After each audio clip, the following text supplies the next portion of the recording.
Saudi अरब आ पहुंचा है बर्बादी के मोड़ पर। इस्लामिक दुनिया में मच गया है हड़कंप। हैरान है दुनिया भर के मुसलमान। आखिर क्या हुआ ऐसा जिससे सऊदी अरब को नास्तिक देश के रूप में देखा जा रहा है? क्या सच में इस्लाम छोड़ने की तैयारी में है सऊदी?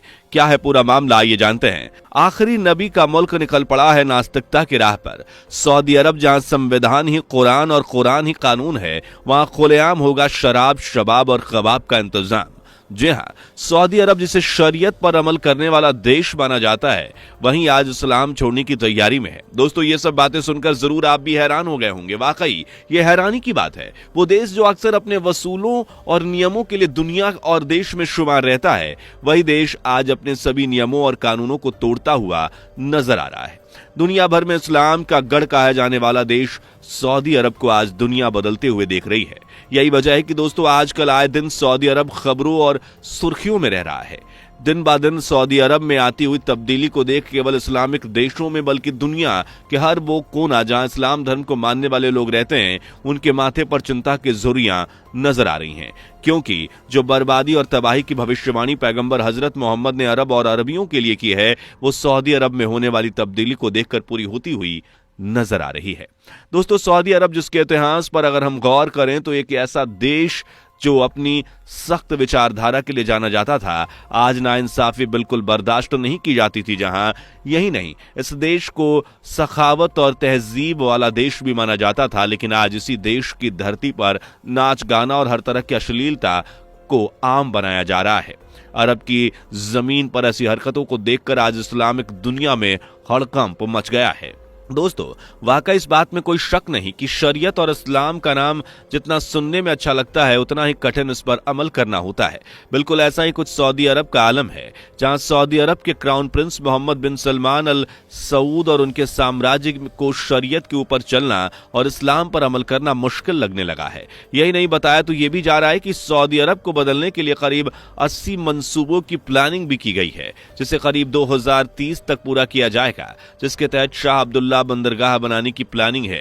यही नहीं, इन मंसूबों में न्यूम शहर भी शामिल है, जिसके लिए बताया जा रहा है कि यहाँ कोई शरिया कानून लागू नहीं होगा। दोस्तों, इन बातों से ही समझ सकते हैं कि सऊदी अरब कितनी तब्दीली से होकर गुजर रहा है, जहां कि जल्द ही पैगंबर इस्लाम की भविष्यवाणी के तहत अपनी बर्बादी के रास्ते पर चल निकला है। लेकिन अब ये सब कुछ तो नहीं दोस्तों, इस समय जो सऊदी अरब में हो रहा है और होने वाला है, उसे देखकर सुनकर तो आप दंगी रह जाएंगे, जो आगे हम आपको बताने वाले हैं। लेकिन उससे पहले आइए इस देश के इतिहास की तरफ आपको लेकर चलते हैं, जहां से इस मुल्क को एक देश का दर्जा मिला और ये किस तरह एक मशहूर इस्लामिक साम्राज्य बन गया, जानते हैं। लेकिन आपसे रिक्वेस्ट है कि अगर वीडियो को अभी तक लाइक नहीं किया तो जल्दी से कर दीजिए और चैनल पे नए हैं तो सब्सक्राइब करना ना भूलें।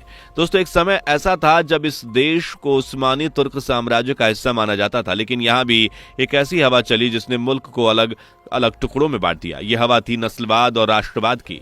ये एक ऐसी विचारधारा रही जिसने इस मुल्क को तोड़कर एक अलग मुल्क सऊदी अरब बना दिया। लेकिन केवल सऊदी अरब बल्कि अरब का पूरा इलाका तुर्क साम्राज्य का हिस्सा हुआ करता था, जहां आज के समय में छोटे छोटे अरबी बोलने वाले देश देखे जा रहे हैं, वो सब कभी एक बड़े से देश का हिस्सा हुआ करते थे।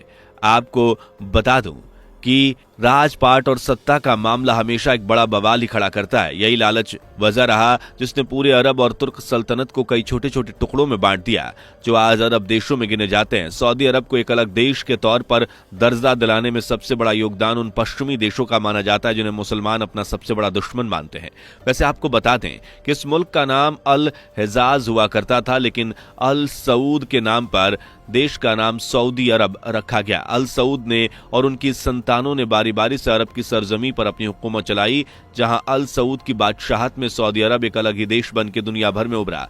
अल सऊद ने पूरी दुनिया को इस्लाम का एक नया पैगाम देना शुरू किया। उन्होंने इस्लाम के नाम पर नई विचारधारा दुनिया के सामने पेश की, जिसे दुनिया के बहुत से देशों ने गलत माना। असल में अल सऊद के अनुसार उनकी नजरों में कलमा गो मुसलमान यानी कलमा पढ़ने वाले सही रास्ते पर चलने वाले मुसलमान नहीं थे। इस तरह अपनी अलग पहचान नई विचारधारा का प्रचार प्रसार करने के लिए दुनिया भर में सऊदी अरब चर्चा में तो आया, साथ ही साथ खबरों के अनुसार इस पर दुनिया भर से फंडिंग करने का आरोप भी लगता रहा। खैर, इस तरह के धीरे धीरे ये देश इस्लाम का गढ़ भी माना जाने लगा और वाकई में एक तरह से इस्लाम का गढ़ ही है, जहां सबसे ज्यादा इस्लाम को मानने वाले लोग रहते हैं। और सबसे खास बात तो यह है कि इस देश में ही मक्का और मदीना है, जो मुसलमानों की सबसे पवित्र जगह मानी जाती है, जहां हर साल लाखों मुसलमानों की भीड़ हज करने पहुंचती है। पर अब यह इस्लाम का गढ़ पहले की तरह नहीं रहा। यह देश अपने इतिहास के सबसे बड़े बदलाव से होकर गुजर रहा है और आने वाले समय तक तो यहां इतनी तब्दीली होने वाली है जो शायद किसी ने सोचा भी नहीं होगा।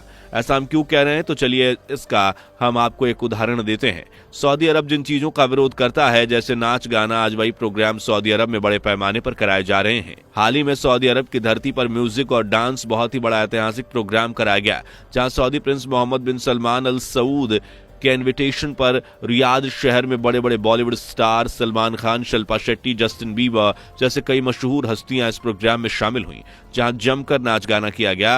अनगिनत लोग शामिल हुए, बेशुमार भीड़, चमक दमक और नाच गाने से सऊदी अरब की धरती झूम उठी। यही नहीं, कलाकारों के नाच गाने को देखने के लिए तो सऊदी अरब के शेख भी बड़ी संख्या में कूद पड़े।